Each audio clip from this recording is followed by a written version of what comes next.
I've seen these sort of videos online and thought it might be of interest to someone out there. So here are 5 things I like and 5 things I don't like about my Honda Prelude Motegi. The first thing is a bit of a cop-out in that it's the motor. It's got a H22 A8 engine that produced 200 bhp when manufactured. I have read a lot of debate about the power output of these red top engines, but from various searches that's what comes up with my reg. Its first cam profile is definitely quick enough around town and for 95% of driving from A to B, while the second is just silly.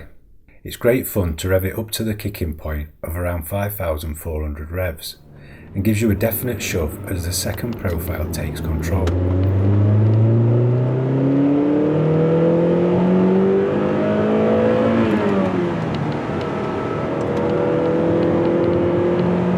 I even like the sound of the starting motor when you first start it up. To me it sounds high tech. The second thing I like about it is the gearbox.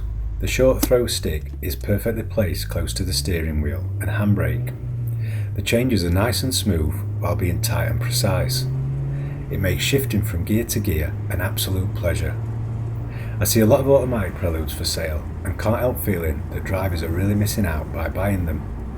The only slight drawback of this layout is I find it uncomfortable using my thumb on the handbrake button, so I tend to use my finger, as you can see. The third thing I like is the dash and controls. They're all perfectly placed, simple to use and offer everything you want and nothing you don't.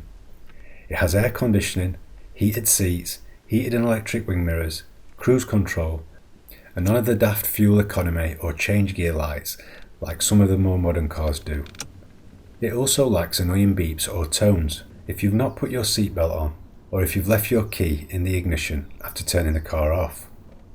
The only slight criticism I give about the layout is the material, which although is real genuine Japanese fake leather look plastic, it reflects quite badly on the windscreen in certain conditions.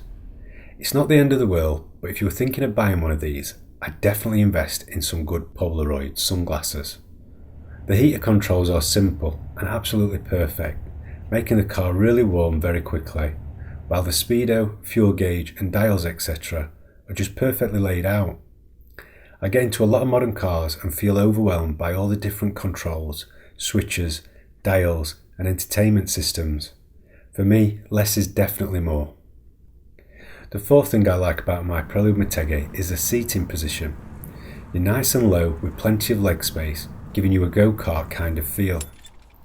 While the steering wheel, handbrake, gear stick and controls are all close together and easy to reach, with armrests perfectly placed to feel supported and comfortable on those longer journeys. At times it feels a bit like I'm sat in an armchair, supported in all the right places by the bolsters and armrests. I also love the view the position affords the driver. You can see down the bonnet and the front wings allow you to place the car on the road and around obstacles perfectly. When the rain is beaded up on the bonnet, it has a battle between gravity and wind due to its low angle, jiggling about like curvaceous ladies. The fifth thing I like about my Prelude is the 4-wheel steering. It makes cornering an absolute joy, again giving the Prelude an almost go-kart kind of feel. I once gave a young man I work with a lift, and while going around a roundabout, he said, "Does this car not lean?" He said he'd never been in a car that stayed so level. When the mechanical version of the system was introduced on the Mark III, Road and Track magazine published a test summary that showed the Prelude outperformed every car on the slalom, even a Porsche and Ferrari, which if you think about it, is really a unique safety feature. In an article about the Mark V's electronic 4-wheel steering system, Evo magazine said, "Body roll is non-existent, while the steering reacts quickly and decisively to the smallest of inputs. Few cars in this class come close to matching the Prelude's appetite for corners." I completely agree. However, you might notice that I'm showing pictures of this, which leads us to 5 things I don't like about my Prelude Motegi. The first thing I don't like about the Prelude is the lack of support for the 4-wheel steering system. Parts have been discontinued so are hard to find, and third-party suppliers are few and far between. The workshop manual I have for the car doesn't even cover the system, and ones I've found online are for the 4th generation, which is different. Because of its rarity, garages generally don't want to know, including Honda dealerships unfortunately, and that's especially unhelpful as mine stopped working around 2.5 years ago, coming up with an error 62, after over 20 years of it working flawlessly. I've not really had time to look into this properly because I've been busy with other things the last few years, such as trying to keep on top of small areas of corrosion, underneath, on the sills, beneath the bumpers, in the wheel arches, in the boot. I think you get the picture. And due to the second thing I don't like about my Prelude Motegi, which is oil leaks, regardless of what's being done, whether it's seals under the timing belt cover, the rear main seal, oil cooler seal, or VTEC solenoid seal, it still manages to leave oil on my driveway and need topping up regularly.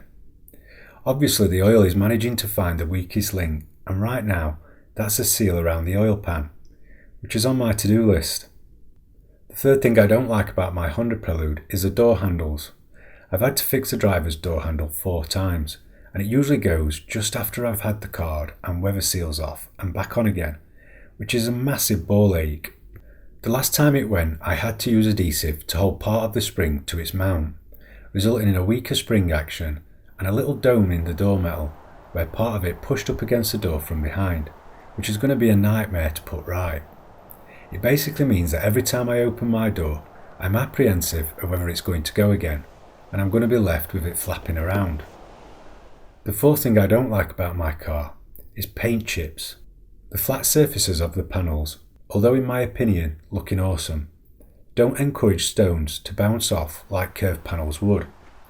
They encourage them to impact and leave gaping holes in the lights, windows and paint, which at 26-year-old is past its best as it is. I have resprayed the sills and front bumper for this reason, and after 2.5 years it looks like they've been in a war zone again. Having said that, they probably don't look as bad as the marks left by someone that scuffed it up in a car park and promptly drove off. The last thing I don't like about my Prelude comes back to the issues with the 4-wheel steering system, in that parts aren't easy to find, and when you do find them, you've got to wait a prolonged period for them to arrive. 18 months ago, I had to wait 6 weeks for a radiator hose. There are some parts which are shared with the Accord, but the ones that aren't are a nightmare to get hold of. I had a leaking fuel line 3 years ago and was over the moon to find Amayama in Japan stock them. I wasn't that impressed a few days later when they got in touch and said they were too delicate to ship. So I ended up using some universal rubber hose from Halfords to repair rather than replace, which still doesn't sit right with me. So there are 5 things I do like and 5 things I don't like about my Honda Prelude Motegi. In all honesty, it doesn't owe me a penny. It's took me and my family all over the country, suffering all kinds of abuse in the process. It's been reliable and an absolute pleasure to drive. Let me know in the comments what your thoughts are on this video, and please let me know if you've got any experience of fixing Honda's 4-wheel steering system. Thanks for watching. Please feel free to like, share, comment, subscribe and watch my other videos.